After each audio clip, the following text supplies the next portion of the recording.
Hey everyone, this is Shoaib Akhtar. आज के इस वीडियो में हम डिस्कस करने वाले कि जो 80-20 रूल होता है, आपने सुना होगा परेटो प्रिंसिपल करके उसको कहते हैं, उसको हम कैसे अपने नीट वाली जो प्रिपरेशन फेज है उसमें अप्लाई कर सकते हैं। बेसिकली क्या रूल होता है, जो टॉप 20% ऑफ आवर एफर्ट्स हैं वो हमारे 80% ऑफ आवर रिजल्ट्स या आउटपुट के लिए रिस्पॉन्सिबल होते हैं। जो रिमेनिंग 80% एफर्ट्स होते हैं वो रिमेनिंग 20% रिजल्ट्स के लिए रिस्पॉन्सिबल होते हैं। ठीक है, मतलब थोड़ा सा इनवर्स कोरिलेशन है। ठीक है, सुन के बड़ा अजीब सा लगता होगा कि यार सिर्फ हमारा 20% एफर्ट ही हमारे 80% रिजल्ट कर रहा है। तो हाँ, ये काफी हद तक ट्रू है। मेरे को भी पर्सनली भी मेरे को ये चीज फील हुई है और रिसर्चेस वगैरह में तो खैर आया ही है, तो तभी जाके हमने इसको जो इस प्रिंसिपल को अभी तक माना जाता है। तो देखो यार क्या है, नीट में हम इसको कैसे अप्लाई कर सकते हैं वो आज मैं डिस्कस कर रहा हूँ। बेसिकली क्या एक दिक्कत आती है, जो प्रॉब्लम आती है लोगों को, कि जो नॉर्मली जब हम पढ़ते हैं तब हमें ऑलरेडी हम लेट्स से 12 to 15 आवर्स हम लगाते हैं पर चैप्टर, जो हम फर्स्ट टाइम कर रहे होते हैं। क्योंकि मान लो कोचिंग में पढ़ाया गया, कोचिंग में अराउंड 5-6 लेक्चर या 7 लेक्चर में उस टॉपिक को कराया जाएगा। फिर उस पूरे चैप्टर को आप खुद से पढ़ोगे, उसमें अराउंड 10-12 घंटे लगेंगे। फिर आप उससे क्वेश्चन प्रैक्टिस करोगे तो उसमें आप 5-6 घंटे और मान लो। तो कुल मिला के अगर एक कोई नॉर्मल चैप्टर है, अगर आप उसको फर्स्ट टाइम करते हो तो 15-16 आवर्स आपके लग जाते हैं। ठीक है, बट वो कॉमन है, वो नॉर्मल है, उसमें कोई दिक्कत नहीं है। बट प्रॉब्लम कहाँ पे आती है, जब आप रिविजन में भी उतना ही टाइम लगा रहे हो या फिर रिविजन में भी आपको 8 से 10 घंटे लग रहे हैं। ठीक है, आइडियली क्या होना चाहिए रिविजन का टाइम, मेरे हिसाब से एटलीस्ट जब आप सेकंड या थर्ड टाइम उसको रिवाइज कर रहे हो तब आप आधे घंटे या मैक्स टू मैक्स 1 या 1.5 घंटे में आप पूरी थ्योरी कर लो। और डिपेंडिंग ऑन द सब्जेक्ट, जैसे मान लो फिजिक्स है तो उसमें 1 या 1.5 घंटे आप क्वेश्चन प्रैक्टिस करो, केमिस्ट्री है तो 45 मिनट्स या 1 आवर मैक्स टू मैक्स, और बायो है तो आधे घंटे में भी काम हो सकता है। ठीक है, तो depending on the subject, let's say मैं यहाँ पे अगर फिजिक्स का एग्जांपल लूँ तो आधे घंटे या 45 मिनट्स में मुझे थ्योरी कर लेना पड़ेगा। उसके बाद मेरे को 1.5 घंटे में या मैक्स टू मैक्स 2 घंटे में मेरे को क्वेश्चन प्रैक्टिस भी करके एक चैप्टर पूरा खत्म करना है। यानी कि एक चैप्टर चाहे वो फिजिक्स हो, केमिस्ट्री हो, बायो, आपको 2 या 3 घंटे के अंदर पूरा का पूरा रिवाइज होना चाहिए, डिपेंडिंग ऑन द लेंथ। अगर थोड़ा बड़ा है तो 3.5 घंटे मान लो, और अगर छोटा चैप्टर है तो 1.5 या 2 घंटे में भी पूरा कंप्लीट हो सकता है। ठीक है, तो एक मिस्टेक जो बहुत लोग और करते हैं कि लोग क्या सोचते हैं कि 20% ऑफ द चैप्टर से 20% ऑफ द कंटेंट से 80% ऑफ नीट पेपर आएगा। तो ऐसा यार नीट जैसे एग्जाम के लिए एप्लीकेबल नहीं है, क्योंकि आपको भी पता है चैप्टर्स का मोस्ट केसेस में इवन वेटेज ही होता है। कुछ चैप्टर्स हैं जिसमें थोड़ा ज्यादा वेटेज होता है। ठीक है, तो वो हाई वेटेज चैप्टर्स की लिस्ट में ऑलरेडी बना चुका हूं, आपको मिल जाएगा मेरे कम्युनिटी पोस्ट के लिंक पे। बट वो तो हो गया चलो हाई वेटेज चैप्टर्स, लेकिन उसमें भी ऐसा नहीं होता कि 20% चैप्टर्स आप पढ़ लो तो आपके 80% क्वेश्चन सॉल्व हो जाएंगे। यहाँ पे आप मिस्टेक मत करना। बट कहाँ पे आप 80-20 वाला प्रिंसिपल फॉलो कर सकते हो, वो है आपके रिवीजन टाइम पे। यानी कि रिवीजन टाइम जब आप 8 घंटे 10 घंटे लगा रहे हो तो उससे बेटर ये है कि आप 2 घंटे ढंग से कर लो, उससे आपके 80 to 90% ऑफ द क्वेश्चन आपके इजिली सॉल्व हो जाएंगे। और आपको उतना ही मोस्टली सॉल्व करना है, एटलीस्ट आप एक रिस्पेक्टेबल स्कोर तक पहुंचने के लिए। क्योंकि यार आप एक रिस्पेक्टेबल स्कोर तक पहुंच गए, मान लो 600+ आप क्रॉस कर गए, उसके बाद आप आगे का सोच सकते हो। बट अगर आपके उतने भी नहीं आ रहे तो आपको पहले 80 या 90% ऑफ योर मार्क्स को पहले सिक्योर करना पड़ेगा। ठीक है, उसके लिए मैं आपको बता देता हूं, मैंने एक एग्जांपल भी ले रखा है यहाँ पे, मैं आपको उस एग्जांपल से थोड़ा समझा देता हूं। तो एग्जांपल में आगे बढ़ने से पहले मैं आपको थोड़ा सा एक ऐप के बारे में बताना चाहता हूं। बेसिकली मैं ऐसा ऐप कोई ढूंढ रहा था जो आपको बहुत जल्दी, जैसे कि मैंने बोला ना, आपको बहुत जल्दी रिवाइज करना है, बहुत फास्ट रिवीजन करना है, और आपको एक एक चीज, जो एक एक इंपॉर्टेंट फॉर्मूला, एक एक इंपॉर्टेंट चीज है, उसको सब कुछ रिवाइज करना है। तो इसके लिए जैसे कि आपको पता है एनसीईआरटी कितना इंपॉर्टेंट है, एनसीईआरटी की एक लाइन कितना इंपॉर्टेंट है, इसके लिए आपको एक बेस्ट ऐप मैं सजेस्ट करना चाहूंगा, वो है मेमोनीट ऐप। देखो यार, इसमें होता क्या है कि आप लोग सब लोग एनसीईआरटी पढ़ते हो, ठीक है, लेकिन आपको कोई एक ऐसा रिसोर्स चाहिए जो आपको एनसीईआरटी के हर एक लाइन से क्वेश्चन बना बना के आपको दे और आप उसको यूज करके एनसीईआरटी की प्रैक्टिस करो। ठीक है, इससे पहले कि मैं आगे बढ़ूं, मैं आपको बता दूं कि 96 आउट ऑफ 100 क्वेश्चन जो नीट 2022 में आए थे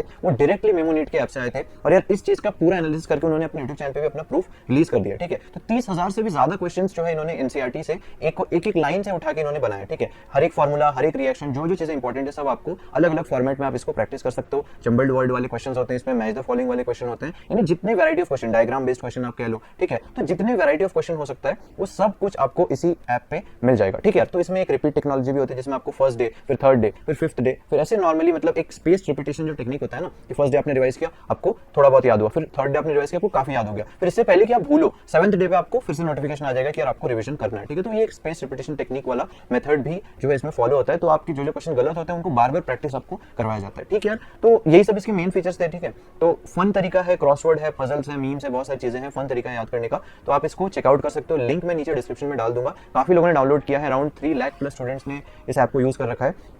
तो अगर आप चाहते हो तो आप मेरा कोड भी यूज कर सकते हो, सोएब 300 करके है, तो आपको एडिशनल इस पर डिस्काउंट मिल जाएगा। ठीक है यार, तो बढ़ते एग्जांपल की तरफ। तो यार ये जैसा कि आप देख सकते हो, ये क्या है, ग्रेविटेशन करके जो चैप्टर है उसके शॉर्ट नोट्स बने हुए। ठीक है, बेसिकली उसका फॉर्मूला शीट है। ठीक है, ये उसका फॉर्मूला शीट है। तो इसको मैं देखो, मैं कैसे इसकी थ्योरी को मैं आपको सिखाऊंगा कि कैसे आप 15-20 मिनट्स में कर सकते हो। मैं यहाँ पे 15-20 मिनट्स नहीं लगा रहा, बट मैं जस्ट एक एग्जांपल दे रहा हूँ। तो देखो पहला क्या टॉपिक है, न्यूटन्स लॉ ऑफ ग्रेविटेशन। आपको पता चल गया कि फोर्स क्या होता है, J(m1m2/r²। तो आप क्या करो, यहाँ पे फॉर्मूले को और कांसेप्ट को बेसिकली रिवाइज करो कि यार यहाँ पे देखो कंजर्वेटिव फोर्स फील्ड है तो मैकेनिकल एनर्जी क्या होता है, कंजर्व होता है। अगर सेंट्रल फोर्स फील्ड है तो एंगुलर मोमेंटम उस केस में कंजर्व होता है। फिर जैसे gravitational field in spherical shell है, तो आपको हर एक पॉइंट का फॉर्मूला आपको पता होना चाहिए। आउटसाइड द शेल क्या होता है, GM upon R square, on the surface क्या होता है, जीएम अपॉन आर स्क्वायर। यहाँ पे आर रेडियस है, यहाँ पे आर क्या है, आर यहाँ पे होगा जो डिस्टेंस होगा, मान लो यहाँ पे सेंटर है तो यहाँ से जो भी डिस्टेंस होगा वो होगा तुम्हारा रेडियस नहीं, यहाँ पे डिस्टेंस हो जाएगा, और यहाँ पे जो कैपिटल आर है वो है तुम्हारा रेडियस, और कैपिटल आर जब स्मॉल आर के बराबर हो जाए तो दोनों सेम हो जाएंगे, जो कि सरफेस में फॉर्मूला लगता है। और इनसाइड द शेल क्या होता है, जीरो होता है, ठीक है। तो शेल के अंदर अगर ये हॉलो है तो जीरो होता है, लेकिन अगर ये सॉलिड है तो देखो ये वाला फॉर्मूला लगता है,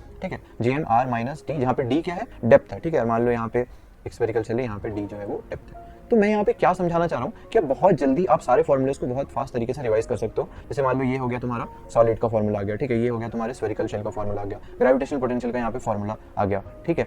फिर यहाँ पे मान लो तुम्हारे ग्रेविटेशनल पोटेंशियल का फॉर्मूला आ गया, potential due to solid sphere का फॉर्मूला आ गया, ओके। इसके बाद थिन रिंग का भी फॉर्मूला यहाँ पे दिया हुआ है, इसके वेलोसिटी का, ठीक है, रेडियस का, सब कुछ यहाँ पे फॉर्मूला यहाँ पे दिया हुआ है। मैंने यहाँ पे कुछ चीजें नोट्स यहाँ पे ऐड कर ली, ये भी तुम कर सकते हो। मान लो जैसे जैसे तुम्हें पता लगता है ना कि और क्या क्या फॉर्मूले होते हैं, तो ये देखो एट हाइट एच के लिए भी मैंने यहाँ पे फॉर्मूला यहाँ पे बना दिया था 2g डैश, क्योंकि उस पॉइंट पे जो हाइट एच पे जो g डैश होगा, जो उसको हम लोग g डैश कह रहे हैं, क्योंकि g होता है सरफेस पे, हाइट पे जो g होगा वो होगा g dash multiplied by r plus h, ठीक है। तो मैंने ऐसे फॉर्मुलेस बना लिए थे, ठीक है। फिर जैसे ऑर्बिटल वेलोसिटी का इसमें फॉर्मूला दिया हुआ है, टाइम पीरियड ऑफ सैटेलाइट का इसमें दिया हुआ है, ठीक है, केप्लर्स लॉज इसमें सारे दिए हुए हैं, first law, second law, third law, और इस पे की पॉइंट्स भी दिया हुआ है, ठीक है। तो ऐसा आपको एक हैंडबुक चाहिए जहां से आप जो है, जैसे कि मैंने यहाँ पे दिखाया, मैंने तुम्हें यार 2-3 मिनट में दिखा दिया, बट अगर आप इसको थोड़ा ढंग से पढ़ोगे तो मैक्स टू मैक्स 20 मिनट या 30 मिनट्स तुम्हें लगेगा, ठीक है। और अगर एक बार तुमने पढ़ रखा है 15 आवर्स लगा के, फर्स्ट ट्रेड में बोल रहा हूँ, जैसे मान लो फर्स्ट टाइम जब आप चैप्टर पढ़ते हो उस टाइम आपको 12 to 15 आवर्स टोटल लगते हैं, बिकॉज 7-8 घंटे का तो लेक्चर ही होता है, बाकी टाइम आप फिर से खुद से भी रिवाइज करते हो, फिर आप उसके क्वेश्चन प्रैक्टिस करते हो, क्वेश्चन के डाउट को सॉल्व करते हो, तो उस टाइम पे लग जाता है। बट सेकंड टाइम पे जब आप रिवाइज करो तो मैक्स टू मैक्स 20 मिनट या आधा घंटा लगा के आप नोट्स रिवाइज कर सकते हो, या फिर जैसा मैंने दिखाया तुम्हें सारे थ्योरी वाले पॉइंट्स यहाँ पे रिवाइज कर सकते हो। अब आप कहोगे कि यार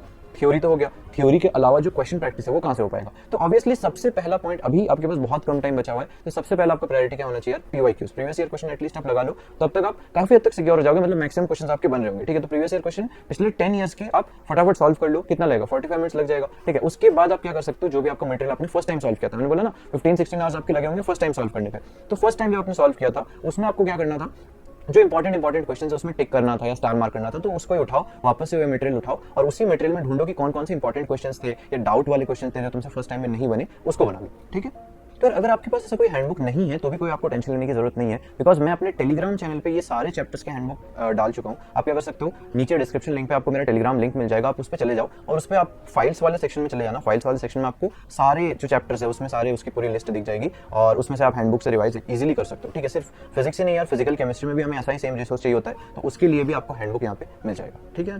तो दैट्स इट यार, आज का वीडियो यहीं पे एंड करते हैं, मिलते हैं अगले ऐसे वीडियो में। मैं और ऐसे स्टडी टिप्स और ट्रिक्स आपके लिए लाऊंगा, और तो यार मिलते हैं अगले वीडियो में, तब तक के लिए बाय बाय।